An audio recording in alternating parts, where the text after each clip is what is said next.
Universitas negeri dalam setiap tahunnya terus mengalami jumlah peserta tes.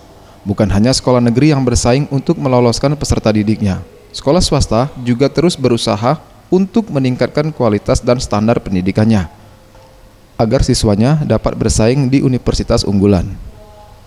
Salah satunya SMA Muhammadiyah II yang mengalami peningkatan jumlah siswanya yang masuk perguruan tinggi negeri.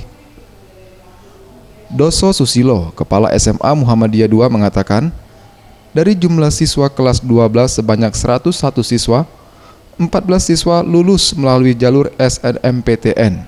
Untuk siswa yang lulus tahun ini, bukan hanya pelajaran akademi yang diberikan. Pihak sekolah juga mewisuda siswa yang hafal Al-Quran 3 juz. Hal ini sebagai bukti bahwa pihaknya juga memberikan ilmu agama yang dapat digunakan nantinya dalam kehidupan bermasyarakat.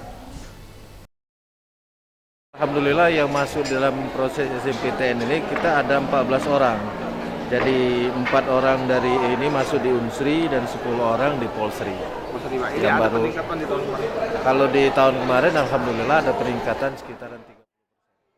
Sementara itu Haryadi, Ketua Majelis Dikdasmen PWM Sumsel mengatakan, dengan adanya siswa yang lulus dan masuk universitas negeri dapat memberikan persaingan yang sehat. Karena kebanyakan sekolah swasta mulai meningkatkan kualitas mutu pendidikannya sehingga menambah banyaknya pilihan untuk melanjutkan sekolah.